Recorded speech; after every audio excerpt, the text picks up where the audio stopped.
Thermoregulatory mechanisms in animal में thermoregulation कैसे की जाती है, टेम्परेचर को मेंटेन कैसे किया जाता है, टेम्परेचर की स्टेसिस कैसे की जाती है, उसके बारे में बात करेंगे, डिस्कस करेंगे।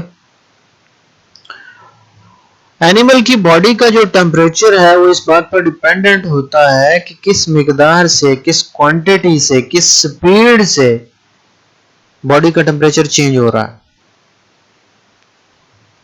बॉडी का टेम्परेचर किस स्पीड से, किस रेट पर चेंज हो रहा है,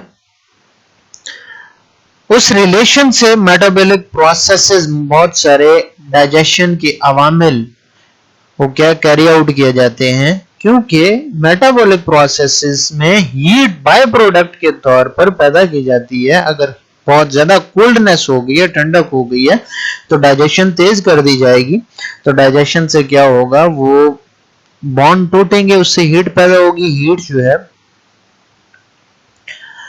वो बॉडी को हीट अप करने के काम आएगी। तो बहुत सारे मेटाबॉलिक प्रोसेसेस जो है वो वेरी करते हैं, चेंज होते रहते हैं, तब्दील होते रहते हैं in accord to environmental temperature. Environment के टेम्परेचर के साथ साथ जो है मेटाबॉलिक प्रोसेसेस भी इफेक्ट होते हैं।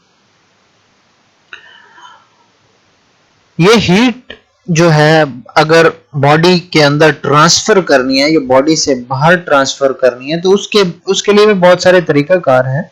मेनली जो टेक्निक, मेथड, तरीकाकार, प्रोसीजर इस्तेमाल किया जाता है वो रेडिएशन है, थर्मल रेडिएशन, जिसमें क्या है बॉडी रेट से हीट रेडिएट की जाती है। अगर बॉडी में हीट की कमी है, ठंडक है, ठंड लग रही है, सर्दी लग रही है, तो वो रेडिएशन की सूरत में, सनलाइट से, सूरज की रोशनी की सूरत में रिफ्लेक्टेड हो या रिफ्रैक्टेड हो, चाहे वो डायरेक्ट आ रही हो, चाहे वो किसी चीज से टकरा कर आ रही हो, सनलाइट, रिफ्लेक्टेड सनलाइट, वो क्या है थर्मल रेडिएशन की सूरत में इनसाइड द बॉडी, बॉडी के अंदर। जैसे हमें सर्दियों में जब हम सर्दी लगती है तो हम क्या करते हैं, सन के सामने बैठ जाते हैं, सूरज के सामने बैठ जाते हैं, बाहर धूप में बैठ जाते हैं।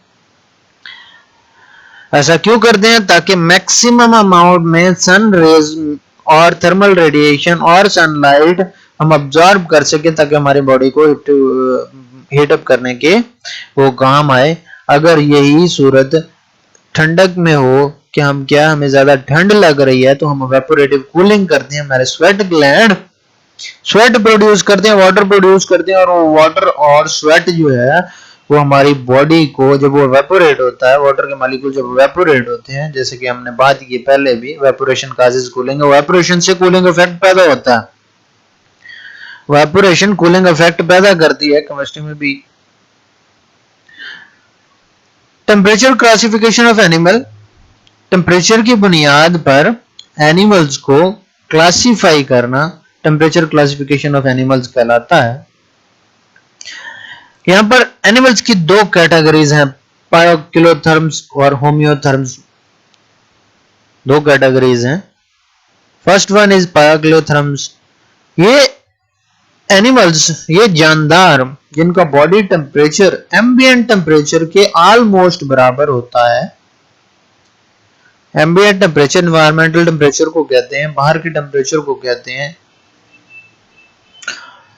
तो ये बॉडी हीट पैदा करते हैं, लेकिन बहुत ही कम मिकदार में पैदा करते हैं। इतनी कम मिकदार में पैदा करते हैं कि ये क्या है, इनका बॉडी का टेम्परेचर ऑलमोस्ट तकरीबन एम्बिएंट टेम्परेचर या एनवायरमेंट टेम्परेचर के बराबर एक जैसा होता है।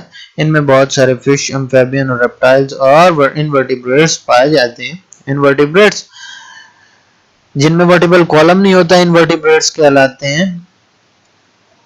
एम्फिबियन दो तरह की लाइफ स्टाइल लिव करने वाला एनिमल एम्फिबियन कहलाता है, जो पानी में भी रह सकता है, जो कि खुश्की पर टेरेस्ट्रियल कंडीशन में भी रह सकता है, जैसा कि टोड और स्लेमेंडर वगैरह।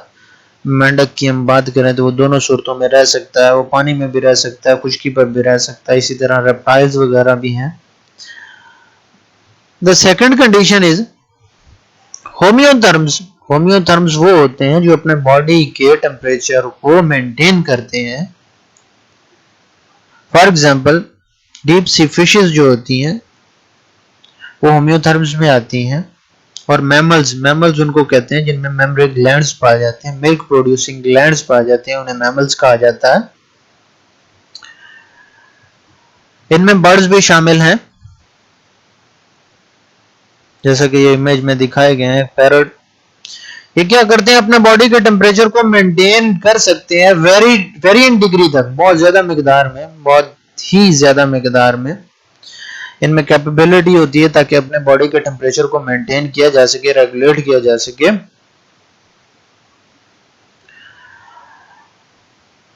जबकि चंद एक जानदार वो भी होते हैं जैसे कि लिजर्ड्स वगैरह हैं, वो अपने बॉडी के टेम्परेचर को रेगुलेट तो करती हैं लेकिन बहुत कम मिकदार में रेगुलेट कर सकती हैं। तो ये किस क्लासिफिकेशन जरा कंफ्यूजिंग है, कंफ्यूज कर देती है। तो एक और किस्म की क्लासिफिकेशन इस्तेमाल की जाती है, दूसरे मेथड एक इस्तेमाल किया जाता है जिसमें हम क्या है, एनिमल्स को 3 कैटेगरीज में डिफाइन करते हैं, 3 कैटेगरीज में क्लासिफाई करते हैं, 3 कैटेगरीज में कैटेगराइज करते हैं। सबसे पहला एंडोथर्म्स। एंडोथर्म्स वो होते हैं जो कि मेटाबॉलिक हीट प्रोड्यूस करते हैं, बॉडी के अंदर मेटाबॉलिक हीट प्रोड्यूस करते हैं और अपना बॉडी का टेम्परेचर जो है मेंटेन करते हैं, उनको हम एंडोथर्म्स का नाम देते हैं।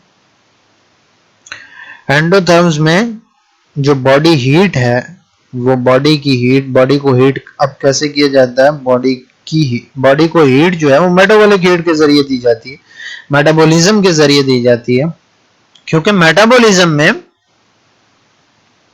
हीट बाय प्रोडक्ट के तौर पर पैदा होती है। दूसरी कैटेगरी है एक्टोथर्म। एक्टोथर्म में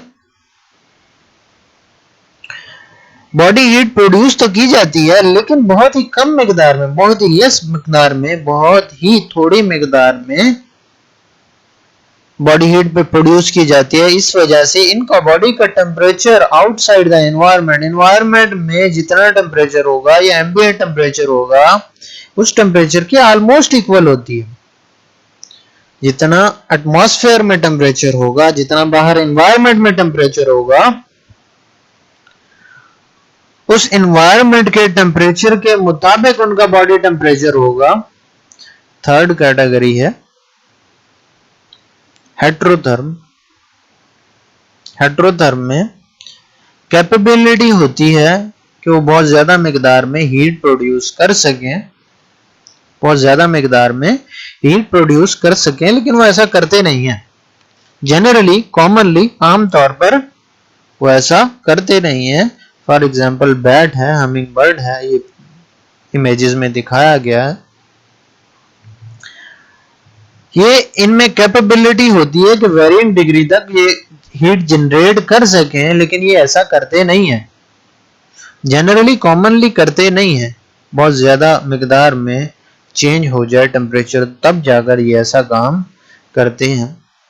एक्टोथर्म की एग्जांपल्स ये टोड, स्लेमेंडर वगैरह और फिशेस वगैरह हैं, जबकि एंडोथर्म की एग्जांपल में बर्ड्स, मैमल्स ऑलमोस्ट जो है वो आते हैं। मैमल्स जो है वो अपना बॉडी हीट मेंटेन करते हैं, लेकिन जो है हेट्रोथर्म में एनिमल्स जो है उनमें कैपेबिलिटी होती है कि हीट जनरेट कर सकें, लेकिन वो क्या है कि वो ऐसा कॉमनली करते नहीं है।